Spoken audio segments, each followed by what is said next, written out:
Com muita alegria que o Vejam Só recebe nesta oportunidade o professor André Soares, ele que é membro da Igreja Batista Bíblica.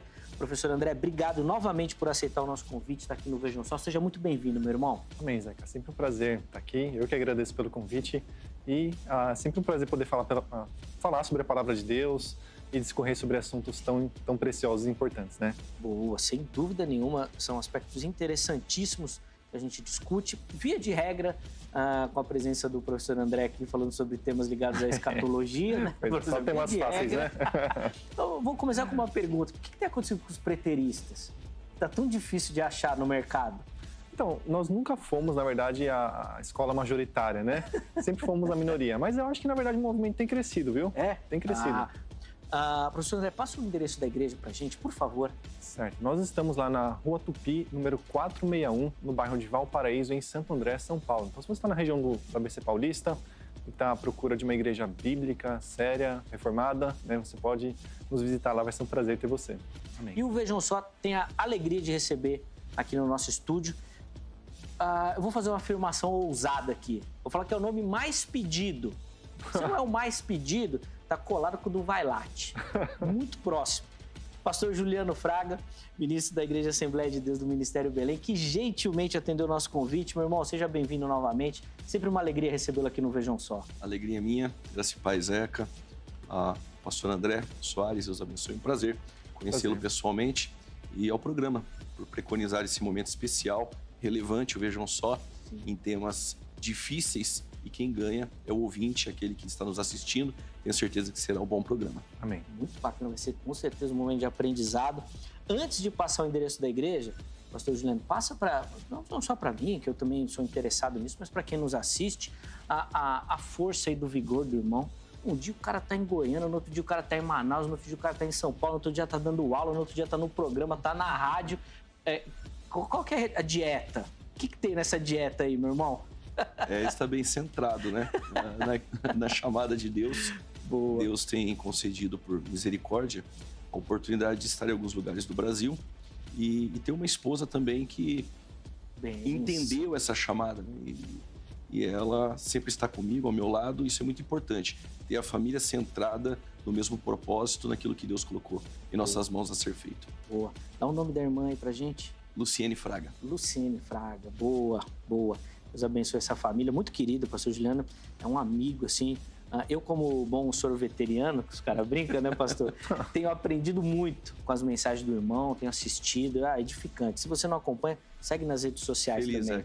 Segue nas redes sociais, você vai ver. O homem é bom, é benção, é benção. Passa o endereço da igreja, pastor, por favor. Fica em Campinas, a Assembleia de Deus Ministério do Belém, congrego na sede, pastor presidente Paulo Freire Costa.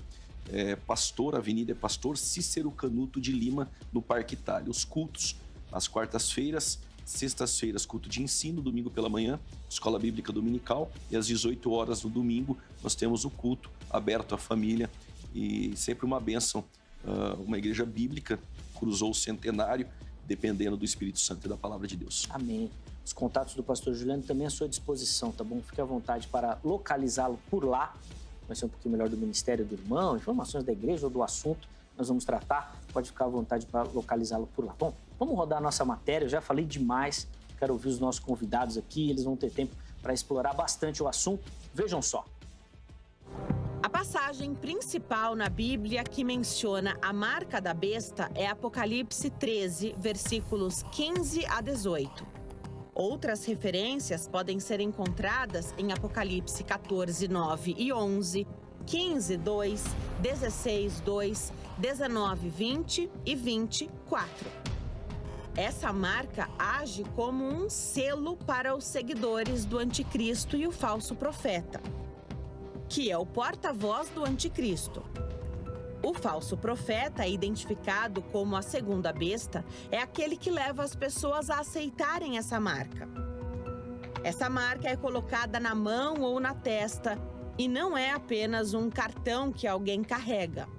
Os progressos recentes em tecnologias médicas para implantar chips têm aumentado o interesse na marca da besta, a qual é mencionada em Apocalipse capítulo 13. É provável que a tecnologia que hoje vemos representa os primeiros passos do que pode eventualmente se tornar a marca da besta. É importante que saibamos que um chip médico implantado não é a marca da besta. A marca da besta será algo dado apenas àqueles que louvam o anticristo. Ter um microchip médico ou financeiro inserido na sua mão direita ou testa não é a marca da besta. A marca da besta vai ser uma marca do fim dos tempos, exigida pelo anticristo para comprar ou vender e será dada apenas àqueles que adoram ao anticristo. Muitos expositores bons do livro de Apocalipse têm tido opiniões bastante diferentes sobre o que exatamente a marca da besta é. Além da opinião de uma carteira de identidade, outros têm especulado que é um microchip, um código de barras que é tatuado na pele ou simplesmente uma marca que identifica alguém como sendo fiel ao reino do anticristo. Em outras palavras, qualquer uma dessas ideias é possível, mas ao mesmo tempo são apenas especulações. Mas aqui, no Vejam Só, gostamos de explorar as possibilidades e avançar nos debates e no conhecimento das escrituras sagradas. Vamos fazer isso agora no Vejam Só de hoje. Fique ligado, já estamos no ar. Já estamos no ar com um assunto que é bem polêmico, bem difícil. E óbvio que outras épocas já surgiram, mas agora de maneira específica, muitos assuntos, principalmente relacionados à pandemia, as questões aí de passaporte sanitário e tal, muitas coisas relacionadas a essa marca também. Vamos ver se a gente consegue explorar esses assuntos.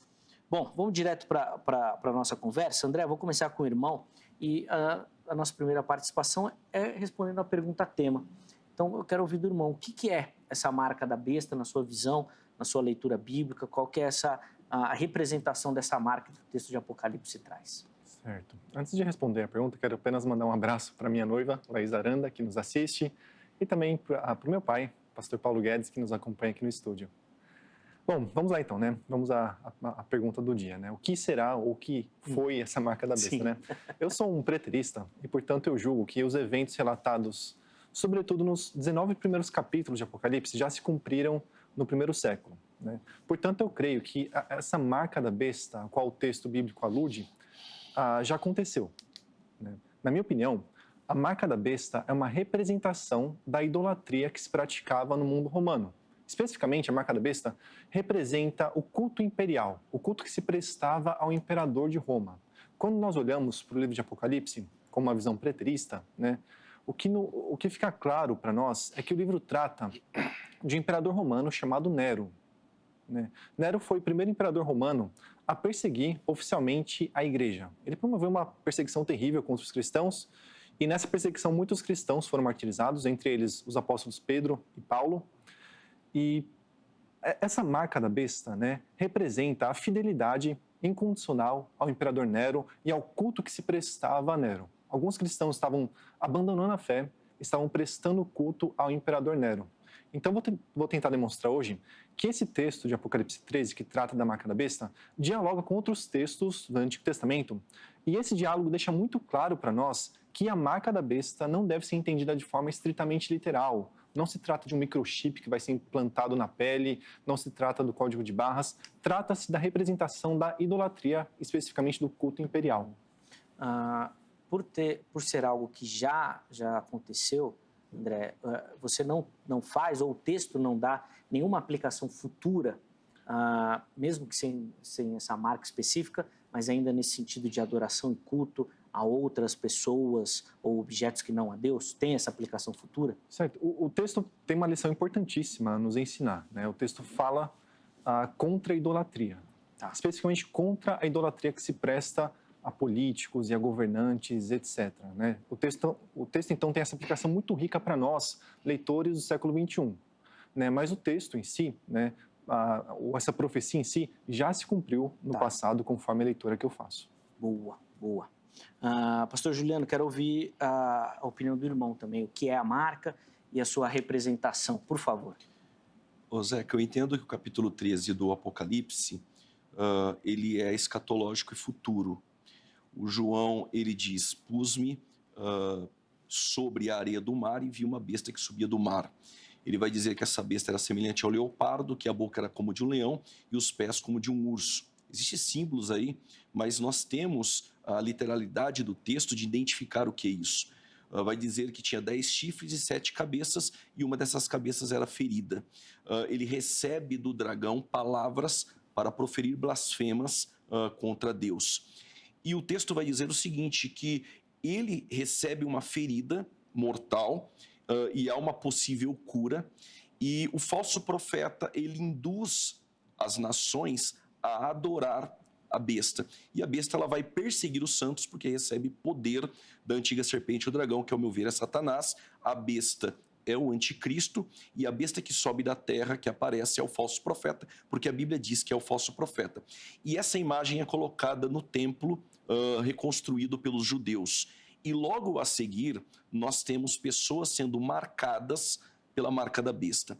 Essa marca, ao meu ver, é literal. A palavra grega caragma é uma marca impressa que já no século I ou século II fazia marcas em animais ou em escravos ou até mesmo a imagem em moedas. E tudo isso era uma imagem impressa, ou seja, literal, era visível aos olhos das pessoas. Não é algo subcutâneo, como alguns alegam, mas sim é sobre a pele. As pessoas irão identificar. É a destra, o texto grego diz, e também na testa.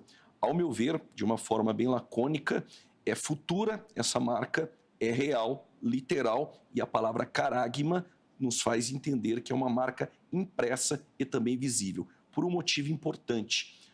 Satanás não é onisciente, o anticristo não será onisciente, ele tem que identificar quem são aqueles que se marcaram, e essa marca dá possibilidade de comprar e vender, mas no desdobramento do programa nós vamos entrar aí com os contrapontos da opinião do André. Sim, eu sei que o André vai falar que não é, então nem vou perguntar para ele, eu quero ouvir do irmão. A estátua que instalaram lá na ONU, lá, é a descrição da besta? Não, artesãos mexicanos deram de presente à ONU e essa imagem, então, foi colocada numa praça em Nova York. E o símbolo é o guardião da paz, a ONU, fazendo assim, desta imagem, externando uma ideia de uma paz em 2021 e 2022. Apesar de parecer um leopardo, tem a ideia de um jaguar, que já faz parte de uma cultura mexicana, as asas que poderia lembrar do terceiro animal, da visão de Daniel capítulo 7, de Alexandre o Grande, filho de Filipe o Macedônio, mas isso não tem nada a ver. O que me chama a atenção, Zeca, eu não gosto de uma escatologia especulativa, mas vale nos atentar de que algumas coisas que acontecem hoje são prenúncios e vislumbres de um cenário sendo armado. É claro que com tudo isso, a ONU ela tenta estabelecer uma paz, que é exatamente o que vai acontecer para nós, dispensacionalistas, pré-tribulacionistas, que a ideia do anticristo no início da sua manifestação é trazer uma falsa paz. Então, um cenário ainda que de longe ele vem sendo armado, assim como a marca da besta. O chip, por exemplo, algumas coisas que a tecnologia nos coloca hoje, isso nos faz entender que é possível estas coisas futuras virem acontecer. Inclusive, aqui no Vejam Só, nós vamos fazer um debate específico sobre isso, sobre a estátua que foi colocada lá e esse papel da ONU também aí. Então fica ligadinho aqui nas próximas edições. Acredito que não tem nada a ver, né, André? Não. E, na verdade, se você olhar bem para aquela estátua, você percebe que ela não corresponde à descrição que é feita aqui em Apocalipse 13, né? O animal deveria ter pata de urso, boca de leão. E, na verdade, aquela estátua tem boca de leopardo, tem pata de leopardo e tem asas, né? Aqui em Apocalipse não se fala que o animal teria asas. Então, não tem nada a ver com a figura que nós encontramos aqui em Apocalipse, né? Não tem nada a ver com aquilo que você acredita e nem com a descrição. Não corresponde. Boa. Deixa eu saber a sua opinião. Você que nos assiste, que gosta desses assuntos, olha, o pessoal gosta demais quando a gente vai falar de escatologia aqui, @programa Vejam Só. É lá que você vai encontrar a oportunidade de participar do programa, mandando a sua opinião, respondendo a nossa enquete. A enquete que nós colocamos lá para a edição de hoje foi a seguinte: você sabe o que será a marca da besta? E aí você tem duas opções: sim, sei, não sei. Se você responder sim, sabe, justifica depois, vai ser isso. Se quiser colocar as referências bíblicas, coloca lá também. Se você não sabe, então você diz não e coloca lá o motivo do seu desconhecimento ou da dúvida. Às vezes as pessoas estão em dúvida em mais de uma possibilidade. Você coloca lá que nós vamos tratar aqui de algumas questões também, tá certo? Bom, vou deixar que os meus convidados, então, explorem um pouquinho mais o assunto. André, eu quero começar com o irmão, principalmente sobre essa possibilidade futura, vamos dizer assim, que é a visão majoritária. E por que ela é problemática? O irmão até indicou que vai fazer algumas leituras também relacionando com o Antigo Testamento. Como é que a gente pode ler esse texto de Apocalipse e vê-lo já cumprido na história? Certo. Bom, eu creio que nós devemos levar bem a sério as palavras que João utiliza logo na abertura do livro, né? Nos primeiros versículos de Apocalipse, nós lemos o seguinte: revelação de Jesus Cristo, a qual Deus lhe deu para mostrar a seus servos as coisas que brevemente devem acontecer. E pelo seu anjo as enviou e as notificou a João, seu servo. Aí vem o versículo 3. Bem-aventurado aquele que lê, os que ouvem as palavras dessa profecia e guardam as coisas que nelas estão escritas, porque o tempo está próximo. No final do livro, no capítulo 22, esse linguajar volta a ser repetido, né? Mas se nós levarmos bem a sério o linguajar do apóstolo João aqui, nós teremos a nítida impressão de que os eventos profetizados, vaticinados aqui em Apocalipse, se cumpririam dentro de pouco tempo, né? Imagine que você é um leitor original desse livro aqui, né? Você recebe esse livro, então João lhe diz: os eventos que eu relato aqui vão se cumprir em breve, né? Só que 2000 anos passaram, né? Ou quase 2000 anos se passaram, né? E se os eventos não se cumpriram dentro de pouco tempo, então a profecia falhou. Mas João não é um falso profeta, né? As profecias que João proferiu em nome de Jesus Cristo, de fato se cumpriram dentro de pouco tempo. Se cumpriram nos dias daquela geração. Tratava-se de eventos que eram significativos para aquela geração que estava recebendo a obra. E nós não podemos fugir para aquele texto de Pedro, que diz que para o Senhor um dia como mil anos como um dia, porque isso, né, aniquilaria a possibilidade de nós entendermos qualquer profecia bíblica. Vamos supor que eu digo o seguinte: amanhã um avião cairá em São Paulo. Amanhã um avião cairá em São Paulo. Então chega o dia de amanhã, um avião não cai. Mas passam-se, digamos, 100 anos, então um avião cai em São Paulo. Daqui a 100 anos alguém pode dizer: olha, o André profetizou que um avião cairia em São Paulo. Mas alguém pode corretamente objetar: não, mas o André falou 100 anos atrás que no dia seguinte um avião cairia.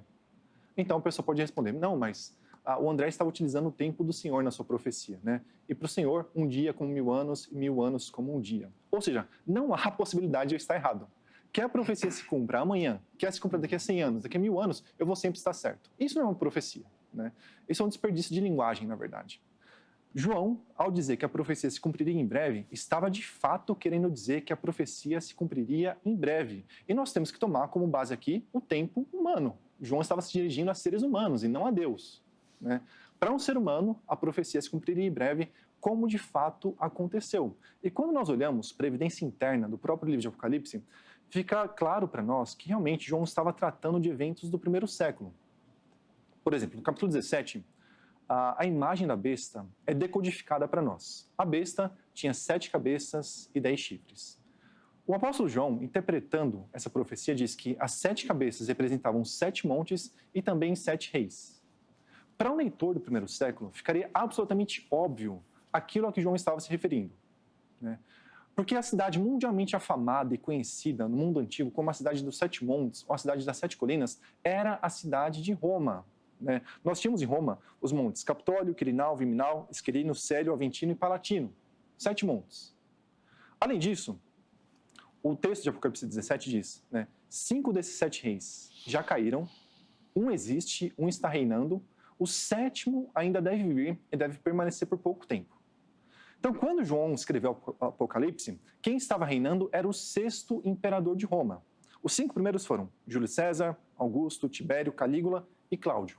O 6º foi um homem chamado Nero, a quem eu me referi agora há pouco. Aquele homem que produziu a primeira perseguição oficial do Império Romano à Igreja e martirizou uma multidão de cristãos. Esse era o homem que estava reinando quando o Apocalipse foi escrito.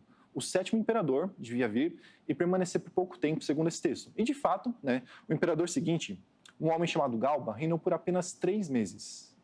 Né? Então, a profecia de João se cumpriu dentro de pouco tempo, né? E se referia a eventos do primeiro século também, tá bom? Então, basicamente, esse argumento que eu ofereceria para destacar que Apocalipse, né, se cumpriu no primeiro século.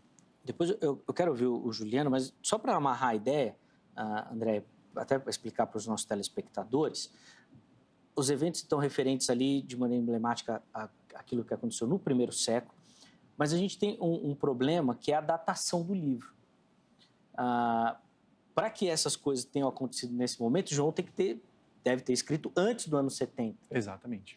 Mas não é isso que a maioria dos estudiosos aponta. Via de regra, é o ano 90. 90, 95. Pronto. É o consenso majoritário. Como é que nós vamos organizar essas questões? Certo. Bom, eu creio que, de fato, a maioria dos eruditos que tratam de Apocalipse defendem que o livro foi escrito na década de 90, né, sob o reinado de Domiciano. Porém, não está exatamente correto dizer que essa é a opinião absolutamente majoritária, porque há muitos especialistas em Apocalipse também, muitos eruditos, que defendem que o livro foi escrito na década de 60 do primeiro século, durante o reinado de Nero, né?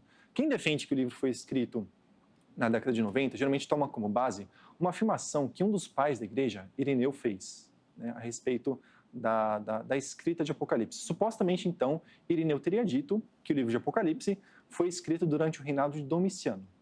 E essa, basicamente, é a suma, é a totalidade do argumento de quem diz que a Apocalipse foi escrito na década de 90 do primeiro século, né? Essa fala de Irineu. O problema é que essa fala de Irineu é bastante obscura. Não se sabe se Irineu estava dizendo que Apocalipse foi escrito no período de Domiciano. Não se sabe se Irineu estava dizendo que Policarpo, o seu mestre, que havia convivido com o apóstolo João, estava vivo no reinado de Domiciano, né? A fala de Irineu é bastante ambígua e, portanto, ela não pode servir como base para que nós datemos o livro de Apocalipse. Nós temos o testemunho de muitos outros pais da igreja, de documentos antigos, que atestam que Apocalipse foi escrito na década de 60 do primeiro século, durante o reinado de Nero. Eu posso citar alguns exemplos aqui. Por exemplo, Clemente de Alexandria, que viveu no segundo século, disse que toda a revelação bíblica cessou durante o reinado de Nero, incluindo o livro de Apocalipse.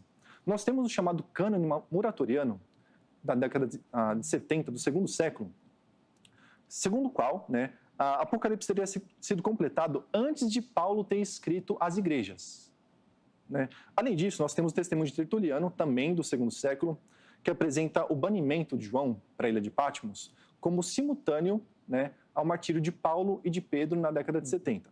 Nós temos ainda o testemunho de Epifânio, do século IV, né, que afirma duas vezes que Apocalipse foi escrito nos dias de Nero.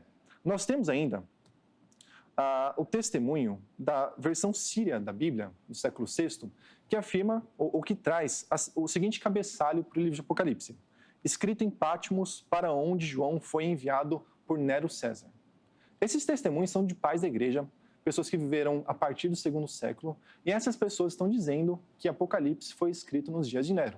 Nós não podemos, então, nos apegar cegamente a uma declaração de Irineu que é bastante ambígua para afirmar que Apocalipse teria sido escrito na década de 90, porque a evidência interna do livro e o testemunho dos pais da igreja parece nos levar à conclusão de que Apocalipse foi escrito nos dias de Nero, portanto, na década de 60. Na década de 60, o que resolveria os problemas, né, dessa questão da datação. Exatamente. Juliano, vamos lá. Por partes aqui, eu anotei algumas coisas aqui, espero não esquecer, para o irmão comentar. Primeiro, as palavras ali do início do livro, né, desse tempo breve, se cumprirão em breve. Na verdade, com todo respeito ao pastor André, mas a sua fala não funciona com alguns textos bíblicos. Por exemplo, quando ele diz que em breve venho, necessariamente teria que as coisas acontecer dentro daquele tempo. Nós temos Apocalipse dizendo o seguinte: eis que venho sem demora. Jesus voltou? Então, por conta disso, o texto falhou. Outro texto é chegada a última hora de João. Chegou essa última hora? Desde quando João fala da última hora, nós estamos vivendo essa última hora. João falhou por conta disso? Muito importante, Paulo, escrevendo à igreja de Tessalônica, ele diz assim: os mortos ressuscitarão primeiro, e depois nós, os que ficarmos vivos, encontraremos com eles nas nuvens e depois com o Senhor nos ares. Paulo diz: e depois nós. Paulo aguardava o arrebatamento da igreja em seu tempo. Paulo falhou? Era mentira de Paulo? Então, isso acaba não funcionando, porque a Bíblia nos dá alguns pontos que parecem ser para aquele tempo. Era a expectativa deles. Mas quando isso ainda não aconteceu, Jesus ainda não voltou. Então, isso é inconsistente na leitura bíblica. Um outro ponto, da mesma forma que o Apocalipse ali no versículo 1, 2, trata dessa forma, no versículo 19, escreve João as coisas que vistes, as que são e as que hão de acontecer. As coisas que vistes, o Cristo glorificado. As coisas que são, as 7 igrejas da Ásia. E as coisas que hão de acontecer, para nós, do capítulo 6 até o 18, é um período tribulacional. Nós não temos derramamentos de taças, toques de trombetas, selos, dentro deste período preterista até o ano 70 depois de Cristo. Isso é completamente inconsistente. Outro ponto importante é que dizer que o Nero ali possivelmente poderia ser a besta, isso me deixa um pouco preocupado. O próprio Irineu, Vitorino ou Primácio, que escreveram sobre Apocalipse, derramaram o seu tempo sobre o assunto. Até o ano 350 da era cristã, ninguém viu Nero sendo a besta. Só os preteristas, claro, para tentar engessar o livro do Apocalipse até o ano 70 depois de Cristo. E nós temos também vários pais da igreja que não creem dessa forma, que o livro do Apocalipse tem a datação do ano 70. Temos o próprio Jerônimo, temos Eusébio, temos Orígenes, temos Tertuliano, temos Primácio, Andrés de Capadócia, Isidoro de Sevilha, Atos de João, Venerável Bede, ou seja, são diversos teólogos e autores que não datam o livro do Apocalipse ali no ano 60, e sim no tempo de Domiciano, e as palavras de Irineu são muito importantes. Agora, para nós, a marca da besta, voltando, ela é literal, ela é futura, porque no tempo de Nero, nós não temos ninguém sendo marcado dessa forma, e muito menos pessoas que com essa marca poderiam comprar e vender. Carece de dados históricos essa tentativa de colocar o livro do Apocalipse até o ano 70 depois de Cristo. O professor André comentou do capítulo 17, dos montes, associado a Roma, aos imperadores também. Fala um pouquinho disso, Muito bom. Juliano, por favor. Na verdade, o livro do Apocalipse, no capítulo 17, de fato diz que são 7 montes.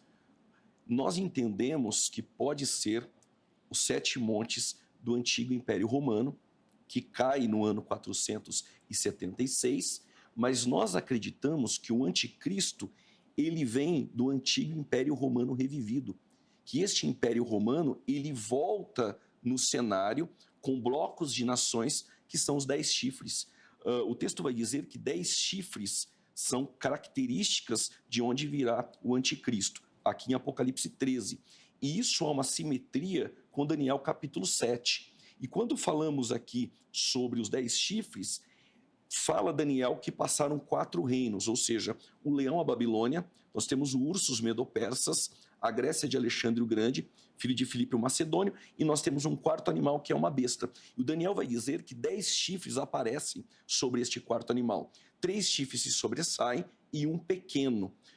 Teólogos mais históricos vão dizer que era Antíoco Epifânio, mas com uma projeção profética ao anticristo.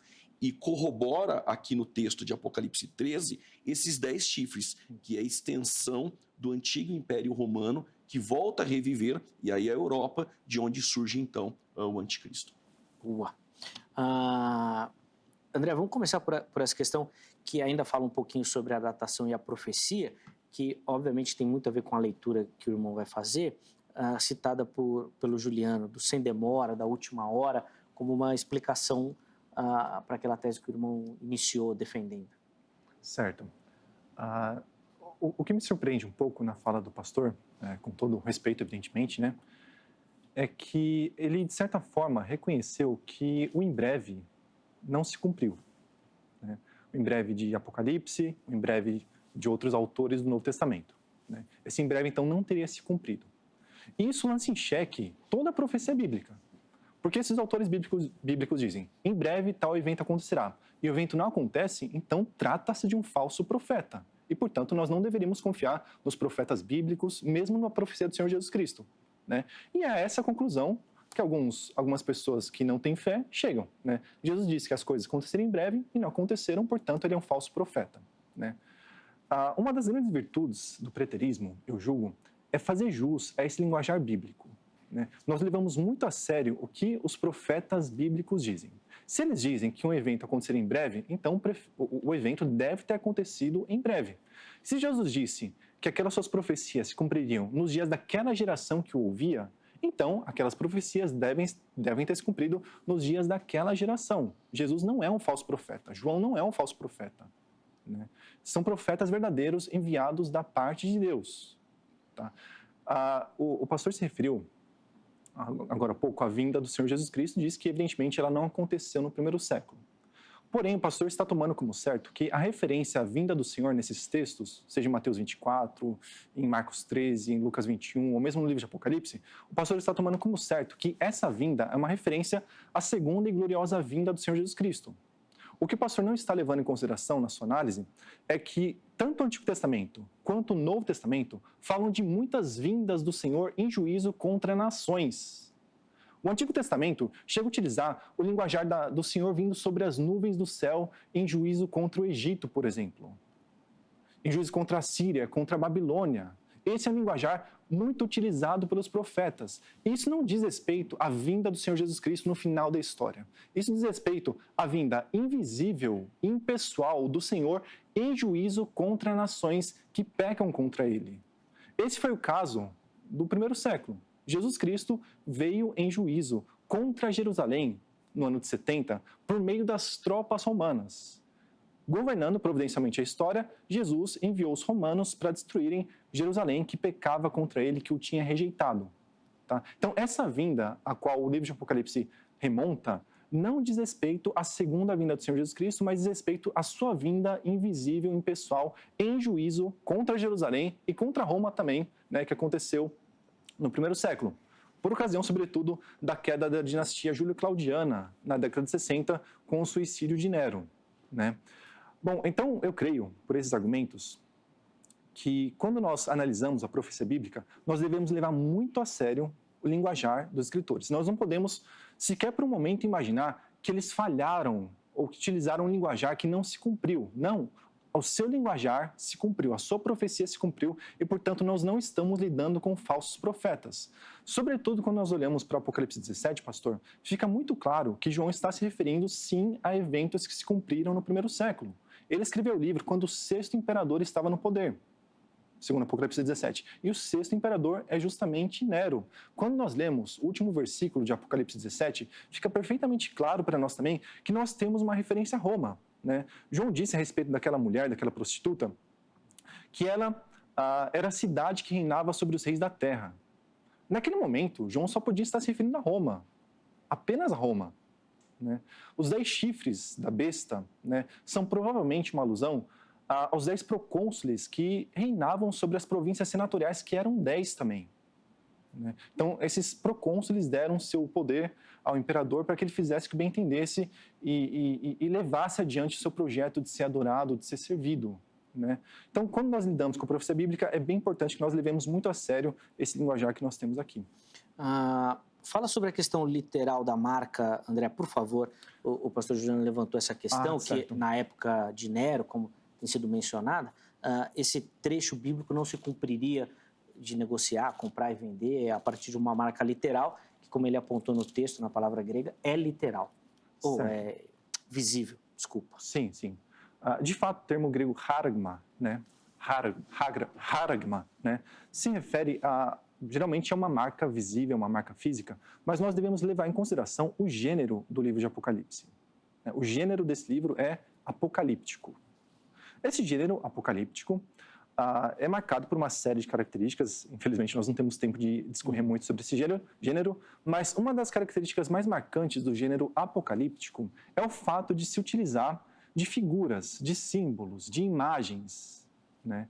Então, o livro toma alguns elementos do mundo físico, do mundo sensorial, e faz uma aplicação figurada de tudo isso.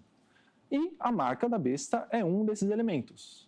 Né? Eu vou tentar demonstrar daqui a pouco como esse texto dialoga com outros textos do Antigo Testamento, deixando perfeitamente claro que não se trata de uma marca literal, de uma marca física. Tá bom? Boa. O livro de Apocalipse é um livro figurado. Se nós tentarmos entender esse livro de forma literal, nós não estaremos em conformidade com a intenção do autor. Boa. Então, depois, quando o André, na volta, colocar esses textos, aí o pastor Juliano comenta também.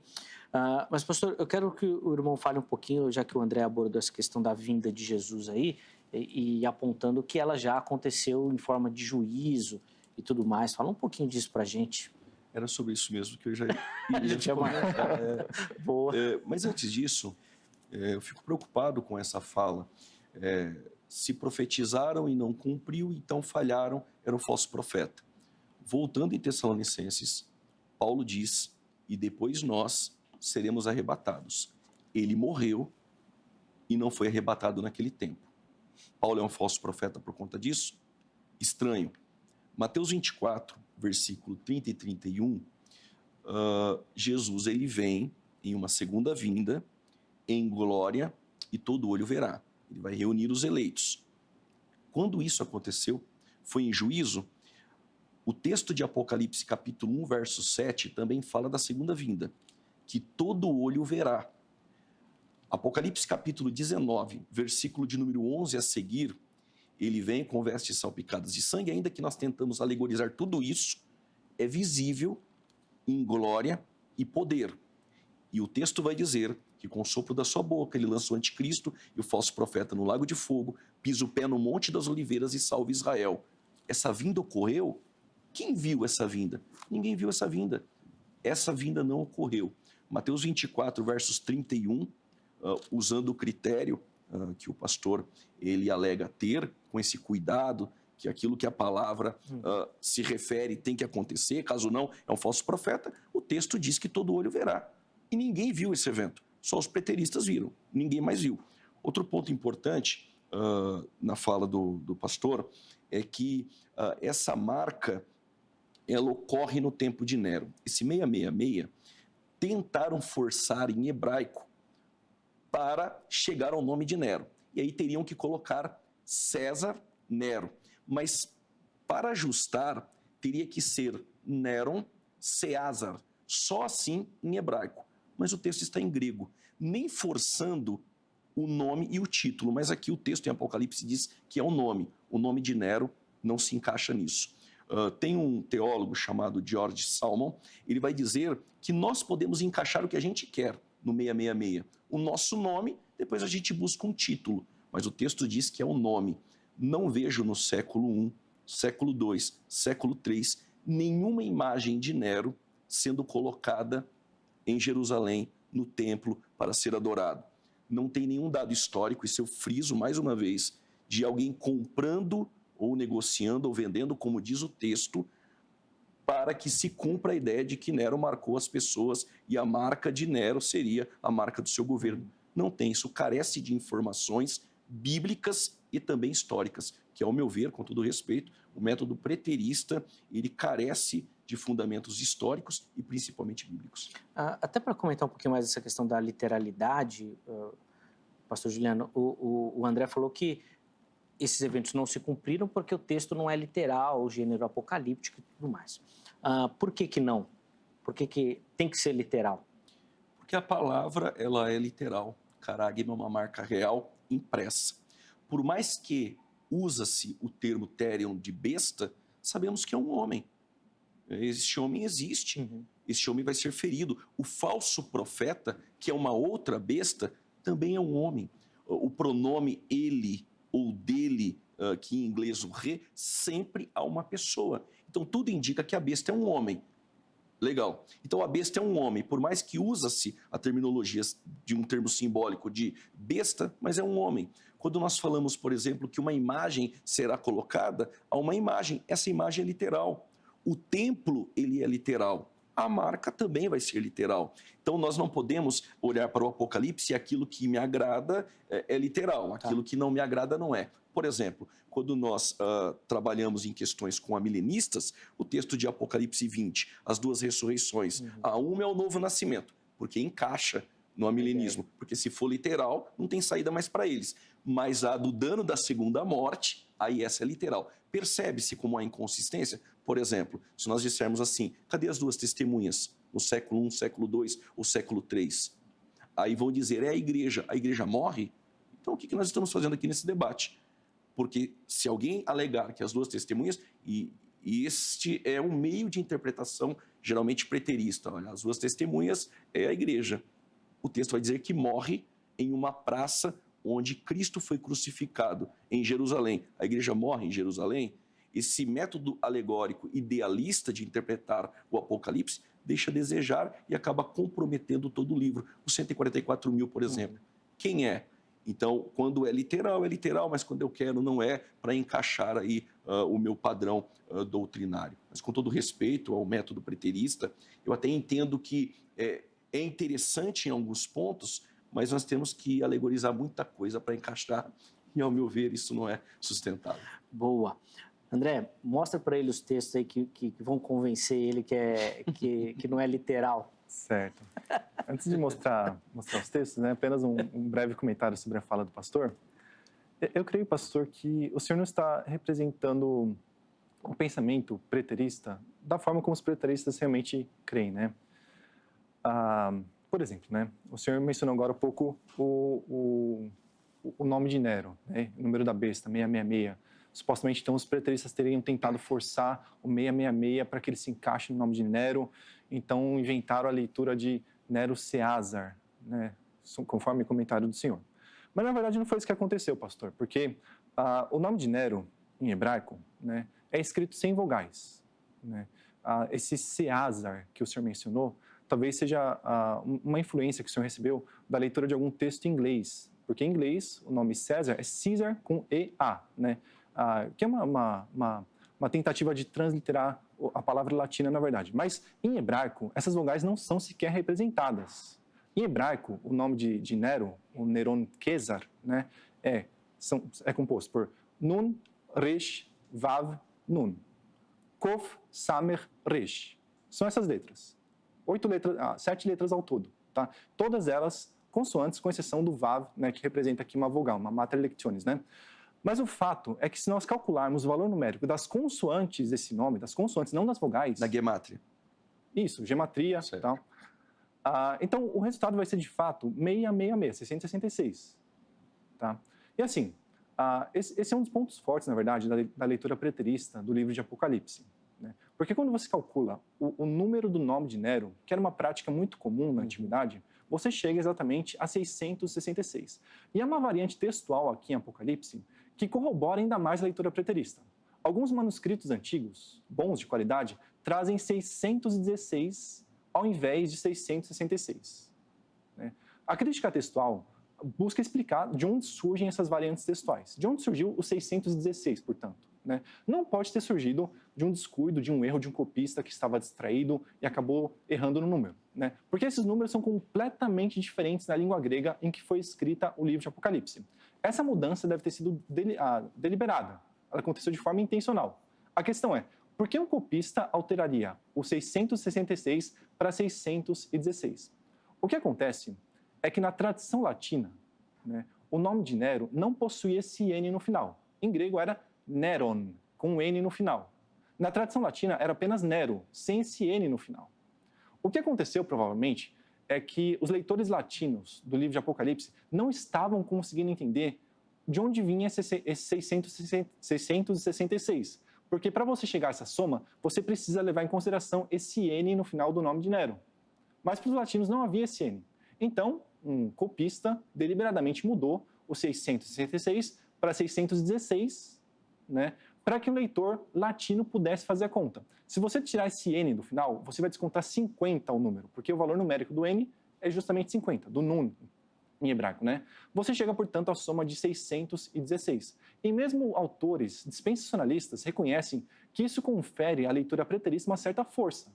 Né? Essa variante textual que nós temos aqui confere força à leitura preterista. Tá? E, Zeca, qual que era a sua pergunta mesmo? Sim, sobre os textos isso, do Antigo Testamento que vão dar base aí para não literalidade, né, do trecho. Quando nós lemos a Bíblia, uma coisa muito importante que nós devemos ter em vista é o princípio áureo da interpretação. Né? A Bíblia interpreta a si mesma. Nós não precisamos ficar fugindo da Bíblia, indo para fora da Bíblia para conhecer a sua interpretação. A interpretação da Bíblia se acha no próprio diálogo que os textos estabelecem entre si. Nesse texto de Apocalipse 13, nós temos um diálogo claro com outros textos do Antigo Testamento que mencionam uma marca que era colocada na testa ou na mão. Essa não é a primeira vez na Bíblia que se menciona esse tipo de marca. O texto mais significativo para nós hoje é o de Deuteronômio 6, do 6 ao 8, né? Que é pronunciado justamente no contexto do Shema, né? Ouve, Israel, o Senhor nosso Deus é o único Senhor. O texto diz assim, que todas essas palavras que hoje lhe ordeno estejam em seu coração, ensine-as com persistência, seus filhos, converse sobre elas quando estiver sentado em casa, quando estiver andando pelo caminho, quando se deitar e quando se levantar. Amarre-as como um sinal nos braços e prenda-as na testa. Ou, literalmente, né, o sinal na mão e na testa.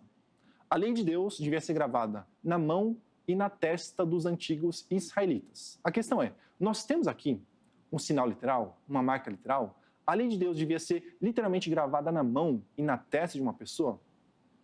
Com todo respeito, né? Mas haja testa para que você possa gravar nela toda a lei de Deus, né? Você precisaria de uma testa muito grande porque a lei de Deus é muito extensa. O texto não utiliza aqui um linguajar literal, é um linguajar figurado, né? O que significa ter a lei de Deus gravada na mão e na testa? A mão é um símbolo das nossas ações, ou seja, as nossas ações devem ser pautadas pela lei de Deus. E a testa é um símbolo da nossa mente, dos nossos pensamentos. Os nossos pensamentos, a nossa mente, também devem ser pautados pela lei de Deus. Em Apocalipse, nós temos uma inversão desse símbolo. As pessoas não têm mais a lei de Deus gravada em sua testa, em sua mão, né? As suas ações e os seus pensamentos não são mais pautados pela lei de Deus. Agora elas têm a lei da besta, a lei do anticristo, que, na minha opinião, é uma referência a Nero. As pessoas não são mais fiéis a Deus, revelado em Jesus Cristo. As pessoas passam a ser fiéis agora ao imperador. Elas não mais prestam culto a Jesus, elas se rendem ao culto imperial, se prostram diante de Nero, buscam servi-lo. Para que elas fiquem bem com Nero, elas simplesmente negam completamente o nome do Senhor Jesus Cristo. A marca da besta é uma referência à prática idolátrica e, em especial, ao culto que se prestava à pessoa do imperador romano. Não se trata de uma marca literal, trata-se de uma figura. Quando você percebe a conexão desse texto com os textos do Antigo Testamento, isso se torna perfeitamente claro e patente. Se no Antigo Testamento essa marca na testa e na mão não era literal, por que ela será literal em Apocalipse? Né? Como nós podemos ter dois pesos, duas medidas? Só um adendo, desculpa te interromper. Por favor, pastor. Aqueles que não foram marcados ainda, que não seja literal, no tempo de Nero, estes eram os cristãos. Seria isso? Isso, os cristãos... Que têm a mente de Cristo, seria isso? Exatamente. Tá. As pessoas que permanecem fiel à lei de Deus e a Legal. Deus. Só um adendo e é uma dúvida. Estes cristãos, eles não podiam comprar e vender algo naquele tempo? Como que o irmão vê esse comprar e vender logo abaixo? Só poderia comprar e vender, então, aqueles que idolatravam Nero. No caso dos cristãos, então, eles não poderiam comer, porque não poderiam comprar ou vender, ou algo do tipo?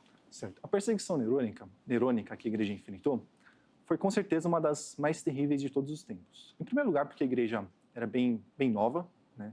A igreja tinha cerca de 40 anos apenas. Os cristãos não formavam um grupo numeroso.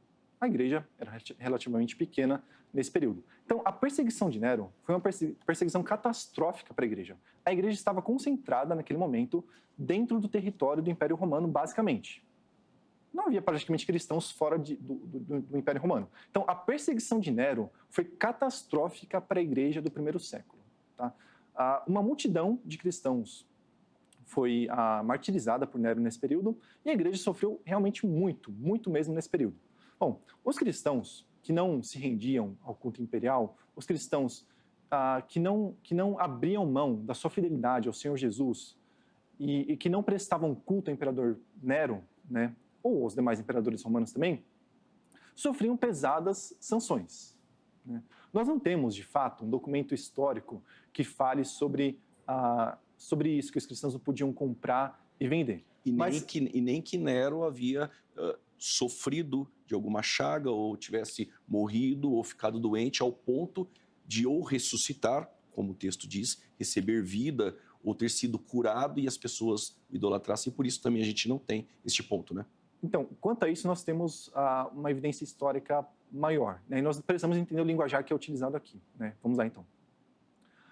O imperador romano Nero se suicidou no ano de 68 depois de Cristo, né?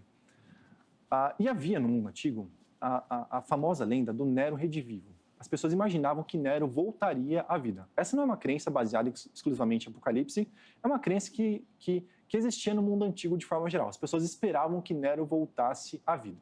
O sétimo imperador, aquele que vem depois de Nero, que era o sexto, segundo o texto de Apocalipse, ficaria no poder por pouco tempo. E, de fato, ficou, apenas por 3 meses. Né? Galba ficou 3 meses no poder. O imperador seguinte foi um homem chamado Otto. Otto. Tá? Quando Otto ascendeu ao poder, isso é muito bem atestado por historiadores antigos, ele buscou, de todas as formas, se identificar com Nero. Tá? Enquanto ele era levado ao trono de Roma, as multidões maravilhadas clamavam viva Nero, viva Nero, viva Nero. Né? Ele buscou se casar com a esposa de Nero, ele buscou se casar com Esporos, que era um jovem, né, que Nero havia castrado e vivia com ele como se fosse esposa. Ele se casou também com Esporos. Ele ressuscitou o culto imperial, restaurou as estátuas de Nero. Otto buscou de todas as formas possíveis e imagináveis se identificar com Nero, porque Nero era um imperador relativamente popular, principalmente nas províncias orientais. Né? O que nós temos aqui é uma paródia demoníaca e diabólica e tosca da ressurreição do Senhor Jesus Cristo. Em Apocalipse, o diabo, ou essa tríade demoníaca composta pelo diabo, a besta, né, que é o anticristo, e o falso profeta, nós temos aqui uma paródia da Trindade. Né? Assim como Deus, o Pai, dá autoridade ao Filho, o diabo dá autoridade à primeira besta. Assim como o Espírito Santo glorifica o Filho, o falso profeta, a segunda besta, busca glorificar a primeira. Né? Nós temos uma paródia da Trindade, uma representação tosca da Trindade. Né? Assim como o Senhor Jesus Cristo havia ressuscitado dentre os mortos e, portanto, era digno de adoração e culto, né?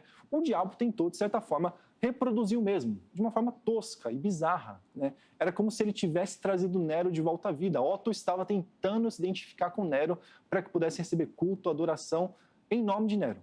Uhum. Tá? Então, eu creio que Apocalipse, ou pelo menos essas passagens de Apocalipse, se cumpriram nisso e dessa maneira. Tá bom? Nós não temos uma ressurreição física e literal do imperador romano, temos um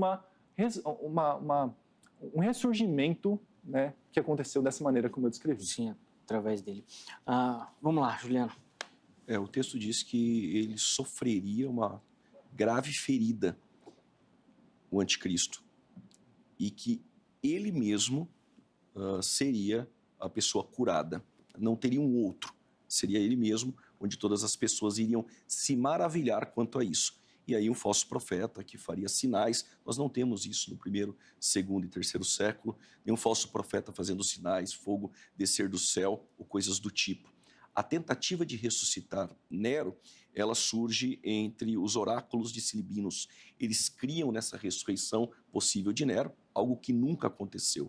Então, mais uma vez, este ponto de vista, com toda essa formulação maravilhosa do pastor André, mas não encaixa no que está realmente no texto. Mesmo não querendo forçar o texto em sua literalidade, mesmo usando pontos simbólicos ou figuras, isso não encaixa. Partindo para a crítica textual, muito interessante a fala do André, e é verdade, em alguns manuscritos aparece o 616 e não 666. Em outros apareceu o 646. Inclusive, agora saindo um pouco até do debate pessoal aqui com o André, tem um homem chamado Walid Shoebat. Este era um árabe que se converteu ao cristianismo e palavras dele. Quando ele se deparou com o manuscrito que aparecia o 666, ele disse o seguinte, que para ele não era uma letra ou um número apenas, eram caracteres que poderiam ser lidos na língua muçulmana. E ele vai dizer que aquilo identificava uma ideia de vindo com Alá, que o termo, eu até anotei, aparece aí como Bismillah, ou seja, vencendo com Alá, vindo com Alá. Ele disse que provavelmente o João teve uma visão de um caractere e não um número, e que isso era já um idioma árabe. Claro que isso é uma possibilidade, né? Inclusive os grupos mais extremos que nós temos entre os islâmicos, eles aparecem com uma faixa na cabeça e na mão direita uma outra faixa e declarando guerra por Alá. Esse é um pensamento. Já os adventistas, por exemplo, nós temos um livro chamado A Maravilha das Nações, de um dos pioneiros adventistas, que é Uriah Smith. Na página 183, ele vai dizer que o Papa era o anticristo e que o 666, depois no livro Conflitos, de Ellen Gould White, né, vai dizer o seguinte, na página 267 do Grande Conflito, que a marca da besta é o domingo, que o selo de Deus seria o sábado. O Vicari e Filiday, eles tentaram também, de alguma forma, elaborar para se encaixar no 666, que seria aí o domingo, e o Papa seria o organizador de tudo isso. Então não é de hoje que nós temos várias tentativas no 666, já no caso do pensamento preterista, é o Nero. Então, essas tentativas de colocar um personagem, ela se dá em quase todos os meios de interpretação, que, ao nosso ver, no pré-tribulacionismo, é o número de um homem. Nós não temos, de fato, o que é o número, o 666, ainda que em alguns manuscritos aparece 616, é o número de homem. Se for o 666, entende-se que o 6 é o número do homem, e aí a imperfeição e não a perfeição do 7 do Apocalipse, e nessa tríade satânica, para nós também é literal, é um falso profeta futuro, que vai fazer sinais e vai trazer as nações para adorar o anticristo, que para nós também é um personagem literal. Como, por exemplo, ele é uma besta que emerge do mar. Eu poderia olhar e dizer, olha, mas o mar é simbólico, não dá para entender.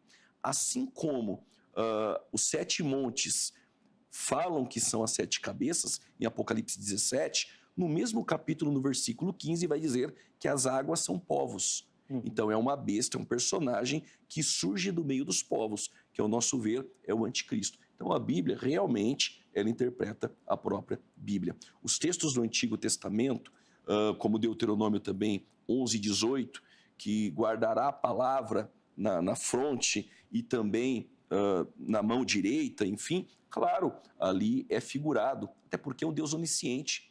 O selo que nós temos, que é a propriedade de Jesus Cristo, que identifica quem nós somos, aparece em 2 Coríntios, capítulo de número 1, versos 22, e Efésios, capítulo 1, versos 13. Este selo não precisaria necessariamente ser literal, até porque nós temos um Deus onisciente, ele conhece o que são seus. No caso do período tribulacional, a marca tem que ser real e visível, porque essa marca identifica que este se submeteu a um poder econômico e político de um anticristo. Boa. Gente, é óbvio que tinha muita coisa para a gente conversar, mas eu não vou conseguir explorar muito mais ainda nesses aspectos, porque nosso tempo está acabando. Mas eu quero colocar algumas questões ainda, são 10 minutinhos para encerrar esse bloco, e vou pedir para ambos irem opinando sobre as várias coisas que aparecem aí. Então, assim, a marca da besta, cada um tem a sua explicação para a marca da besta. Eu vou colocar alguns comentários e aí depois vou colocar outras observações também que a gente escuta muito. Põe na tela aí primeiro o comentário do Santos, respondendo a nossa enquete, tá? Ele fala o seguinte, ó, a marca de Deus é o sábado, então, automaticamente, a marca da besta é o domingo. Inclusive, o pastor Juliano comentou rapidamente sobre isso. A Lívia fala o seguinte, acredito que seja o chip implantado na pele, que facilitará comprar sem cartão e etc. E o último, o comentário da Angélica, as redes sociais. Boa, Angélica. Cuidado, viu, irmã, que você está respondendo a nossa enquete na rede social, hein? Cuidado aí na hora que for responder. André, vou começar contigo bem rapidinho, até para colocar outras questões. Desses aspectos que o pessoal colocou aí, tem alguma possibilidade? Não, eu creio que não. Como eu mencionei agora há pouco, né, nós precisamos perceber a conexão desse texto com passagens do Antigo Testamento, que deixa muito claro como nós devemos ler esse texto, né? Trata-se de um texto que recupera o linguajar do Antigo Testamento e o aplica ou reverte, né, para que ele seja aplicado à besta e à sua marca, né? Então nós temos aqui uma referência à idolatria, ao culto imperial, e não exatamente uma marca física como o chip, e não algo como o domingo, nem nada do tipo, né? A Bíblia interpreta a si mesma. Essa é a regra áurea da interpretação bíblica. Sim. Tá bom? Quando a gente fala dos assuntos escatológicos, conversar com um preterista perde até a graça, né?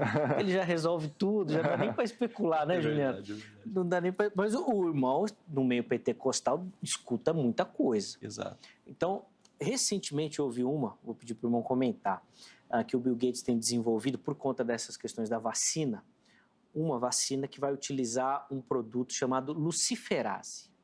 E que esse produto, em contato com a pele, ele brilha. Então, a pessoa vinha com uma máquina, vai brilhar e vai identificar. Já ouviu isso daí? Já. E aí? É a marca da besta? Não tem possibilidade de ser. Para o irmão André, mais tranquilo. Para ele tá tudo Os pré-tribulacionistas ainda ficam atentos. Os pós-tribulacionistas ficam mais preocupados, mais ainda, porque sim. é um período onde eles estarão. Mas a marca da besta, ainda que hoje nós temos medicinalmente diabetes sendo controlada pelo chip, sim. Nós temos diversos chips hoje sendo colocados abrangendo várias áreas. Mas o que eu entendo, e nós pré-tribulacionistas entendemos, é que a igreja não vai estar aqui. E que essa marca, como já disse, ela é literal, mas ninguém vai ser enganado. As pessoas irão ter ciência do que é.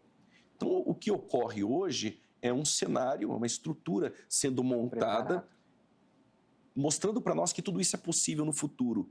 Mas quando isso acontecer, as pessoas que irão se marcar, elas têm certeza daquilo que elas estão fazendo. Elas não vão ser enganadas ao ponto de, olha, se você não tomar uma vacina, pode ser que você tenha a marca da besta por tomar ou não. Enfim, não será por aí. As pessoas terão a consciência, a certeza de que aquela marca identifica aquele governo e saberão que aquela marca é a marca do anticristo.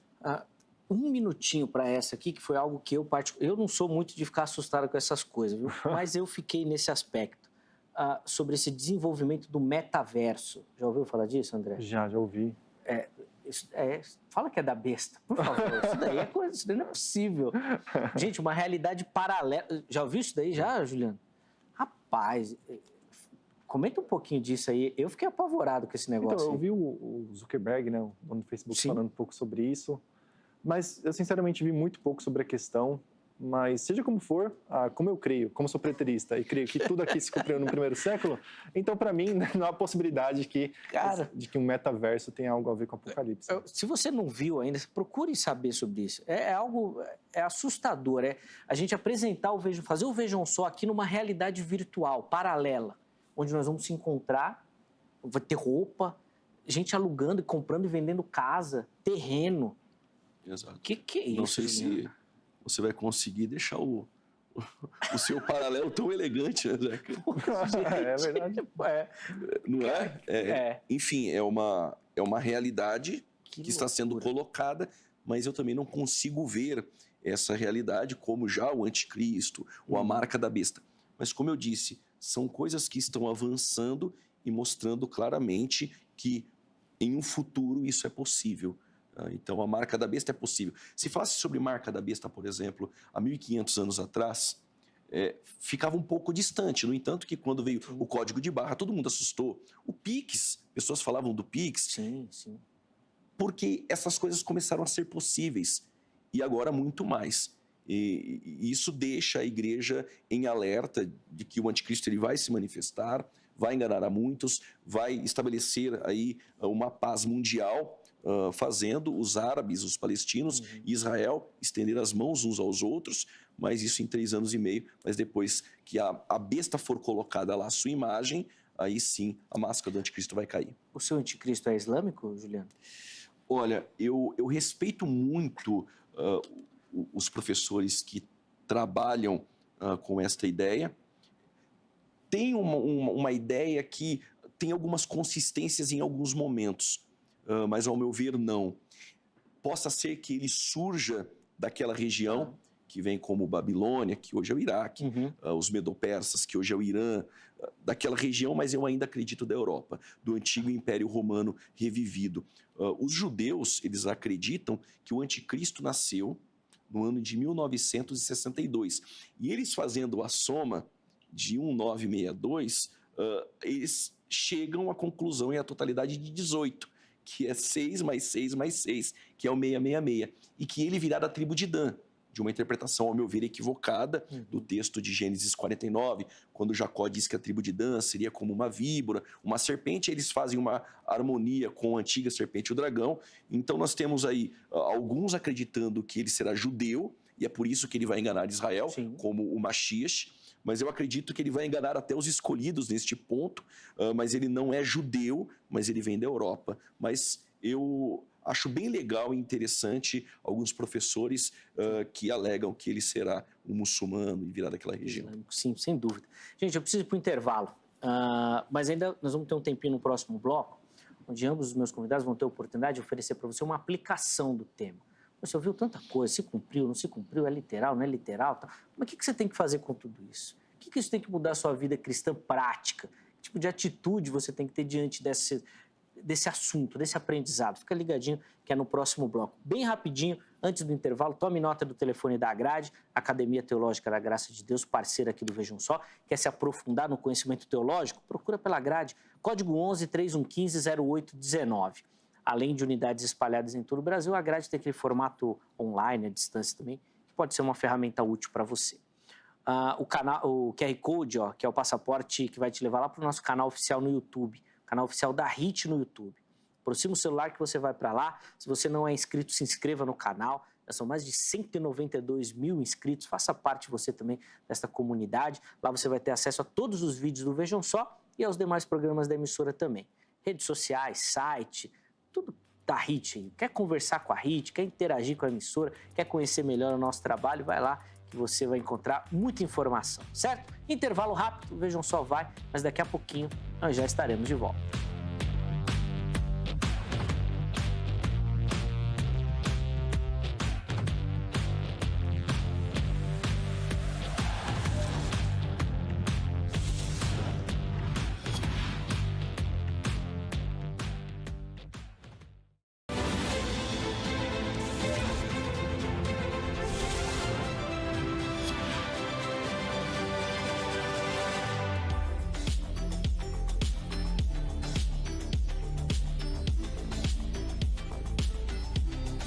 André, vou começar com o irmão.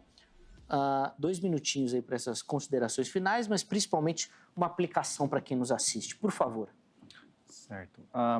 O público evangélico, de forma geral, fica muito apegado, muito atento ao surgimento de novas tecnologias, como o chip, o multiverso, que você mencionou agora há pouco também, né? Imaginando que essas coisas talvez sejam a marca da besta, né?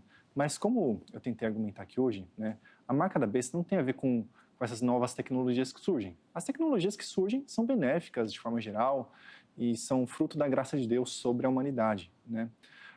Não fique preocupado com chip, com metaverso ou com qualquer coisa que surja, com nenhuma nova tecnologia que surja.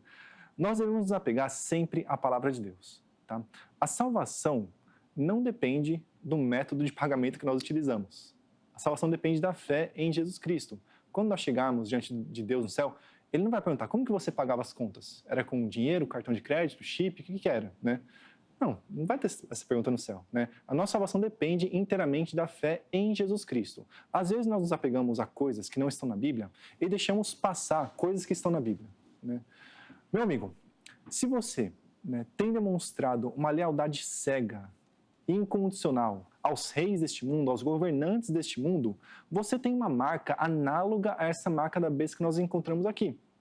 Se você abandona a sua fidelidade a Jesus para que você siga o projeto político ou a ideologia de um certo governante, de um certo rei, de um certo político, então você tem uma marca análoga à marca da besta. A marca da besta representa a infidelidade a Jesus e a fidelidade aos reis deste mundo, né?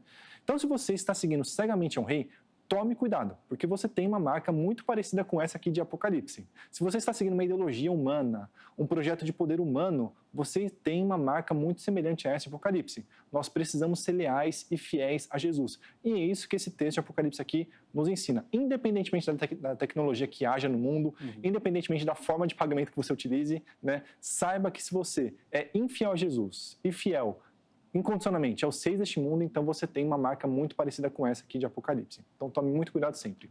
Muito bom. Obrigado, André, pelo carinho, pela atenção com o programa. É sempre um prazer recebê-lo, ouvi-lo. Deus continue abençoando, dispensando graça, Amém. Conhecimento na vida do irmão também. Os contatos do André à sua disposição, tá certo? Amém. Pastor Juliano, a palavra está com o irmão, por favor.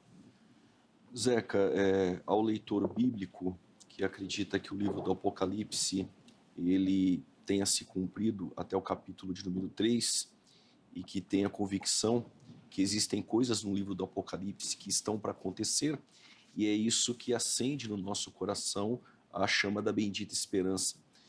Acende no nosso coração a expectativa de Cristo buscar a igreja.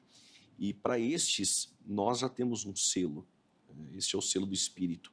Quando Paulo ele percebeu em Roma que os objetos romanos que tinham selo identificava que aquela propriedade era exclusiva de Roma. E Paulo faz uso disso em uma revelação pelo Espírito Santo, de que nós temos este selo. Então nós somos propriedade exclusiva de Jesus Cristo. E em breve ele vem buscar a sua propriedade e vai levar essa propriedade para morar com ele no céu. E fico alerta de que o livro do Apocalipse ele tem selos, trombetas e taças, que são coisas futuras que vão acontecer. Há um momento tribulacional que a terra irá passar, e este período está no livro do Apocalipse como algo futuro. Isso vai acontecer, isso não aconteceu durante a história. O derramamento das taças, tudo que vai ocorrer dentro da ira de Deus sendo derramada na terra, isso não aconteceu.